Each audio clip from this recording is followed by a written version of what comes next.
Hello everyone, एक बार फिर से स्वागत है आप सभी का मेरे यूट्यूब चैनल में। आज हम पढ़ने वाले हैं एनसीईआरटी बुक हिंदी का चैप्टर नंबर 14, जिसका नाम है वे आँखें, और इसके राइटर हैं सुमित्रा नंदन पंत जी।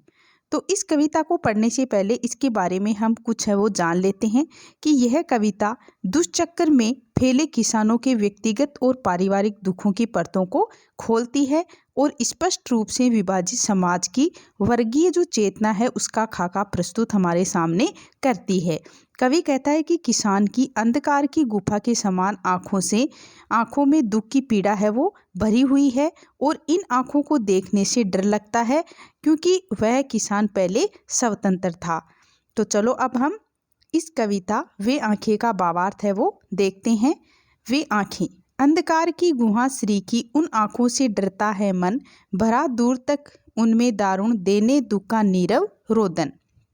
अंधकार की गुहा श्री की यानी समान, यानी कवि है वो यहाँ इन पंक्तियों के माध्यम से किसानों की दयनीय स्थिति का बेहद मार्मिक चित्रण है वो करते हुए कहता है कि अंधकार की गुहा श्री की यानी जो शोषित किसान हैं उनकी आंखों मानो अंधेरी गुफा के समान दिखती है। उन आंखों से डरता है मन, जिससे मेरा मन है वो भयभीत है यानी डरता है।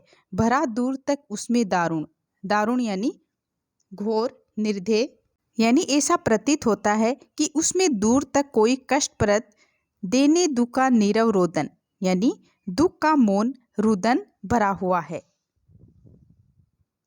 वह स्वाधीन किसान रहा अभिमान भरा आंखों में इसका, छोड़ उसे मझधार आज संसार कंगार सैद्र से बह किसका।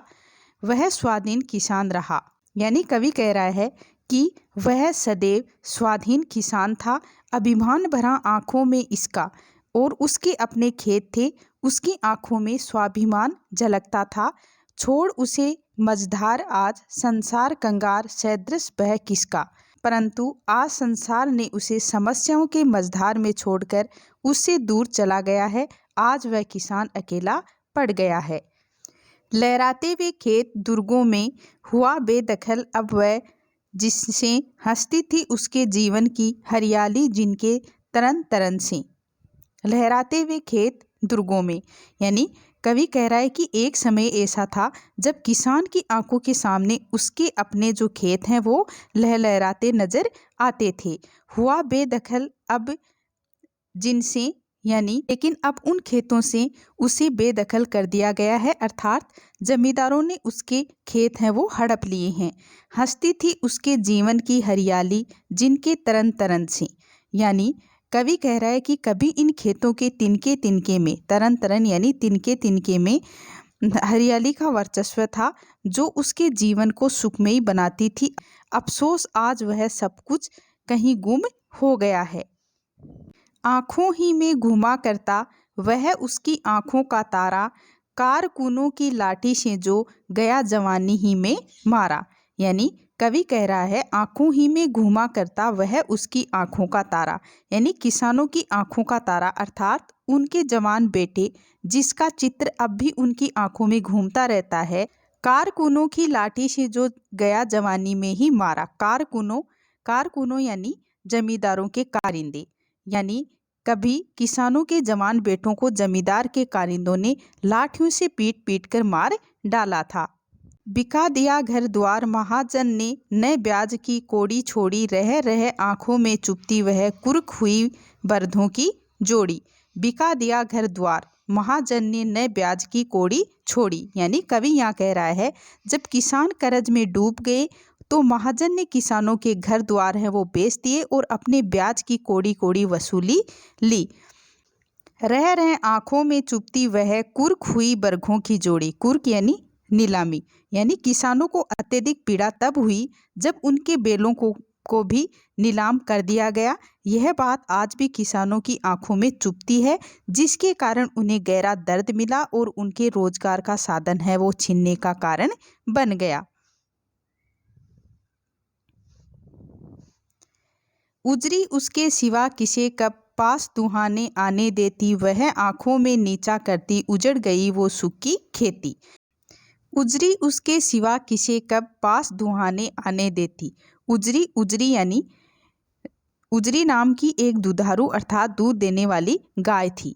यानी किसान के पास उजरी नाम की दुधारू अर्थात दूध देने वाली गाय थी, जो उसके सिवा किसी और को अपने करीब दूध दुहवाने नहीं आने देती थी।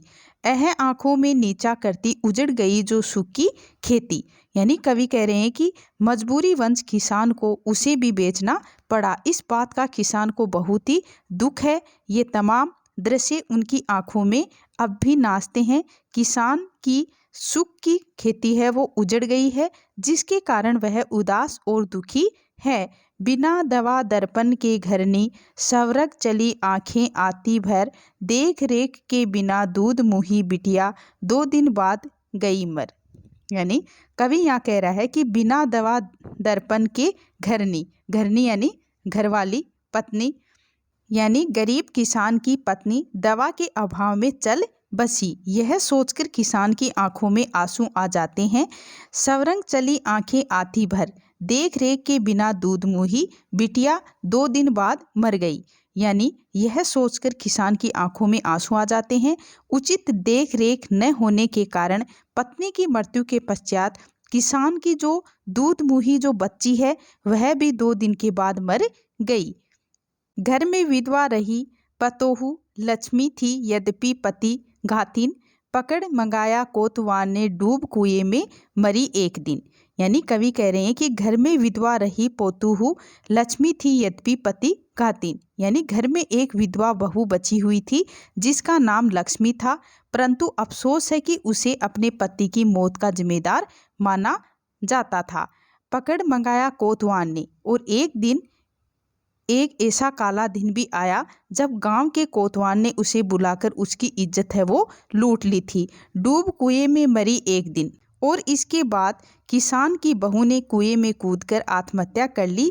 अतः किसान का पूरा परिवार है वो बिखर गया। खेर पेर की जूती जोरू, न सही एक दूसरी आती, पर जवान लड़के की सूद कर, सांप लौटते फटती छाती। खेर पेर की जूती जोरू यानी खेर किसान को पत्नी की मृत्यु पर शोक नहीं है। न सही एक दूसरी आती यानी एक के जाने के बाद दूसरी आ सकती है, परंतु पर जवान लड़के की सूद कर, सांप लौटते फटती छाती। लेकिन किसान अपने जवान बेटे की मौत से बेहद दुखी है। उसकी छाती पर कष्ट रूपी सांप है वो लौटते हैं। पिछले सुख की स्मृति आंखों में क्षण भर एक चमक है लाती, तुरंत सुनने में पड़ वह चितवन, तीखी नोक सैद्र से बन जाती। पिछले सुख की स्मृति आंखों में यानी कवि कह रहा है कि किसान जब अपने पिछले सुख में जीवन का स्मरण करता है, उसको याद करता है, क्षण भर एक चमक है लाती, तो उसकी आंखों में एक पल के लिए, एक क्षण के लिए खुशियों की चमक है वो समा जाती है। तुरंत सुनने में पड़ वह चितवन, चितवन यानी दृष्टि। लेकिन जैसे ही अगले पल किसान अपने वर्तमान को देखता है तो उसकी दृष्टि है वो शून्य में पड़ जाती है, तीखी नोक सदृश से बन जाती, और उसकी दृष्टि तीखी नोक के समान चुभने लगती है। तो गाइज, यह प्रस्तुत पाठ या कविता वे आंखें कवि सुमित्रा नंदन पंत जी के द्वारा रचित है। यह कविता पंत जी के प्रगतिशील दौर की कविता है। युगों युगों से शोषण के शिकार किसानों का जो जीवन है वो कवि को आहत करता है। कवि के अनुसार स्वतंत्रता पश्चात भी भारत में कृषकों के हक में तात्कालीन व्यवस्था या शासन की तरफ से कोई भी निर्णायक फैसला नहीं लिया गया और किसानों की स्थिति बद से बदतर होती चली गई।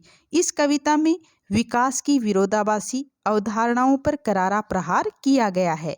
प्रस्तुत कविता ऐसे ही दुष्चक्र में फंसे किसानों के व्यक्तिगत और पारिवारिक दुखों की परतों को खोलती है और स्पष्ट रूप से विभाजित समाज की वर्गीय चेतना का खाका है वो प्रस्तुत हमारे सामने करती है। तो गाइज, अगर आपको मेरा ये वीडियो अच्छा लगा हो तो प्लीज़ चैनल को सब्सक्राइब करें, वीडियो को ज़्यादा से ज़्यादा लाइक करें, शेयर करें और बेल आइकन की घंटी को ज़रूर दबाएं ताकि मेरे आने वाले वीडियो का नोटिफिकेशन आपको मिलता रहे। थैंक यू बच्चों।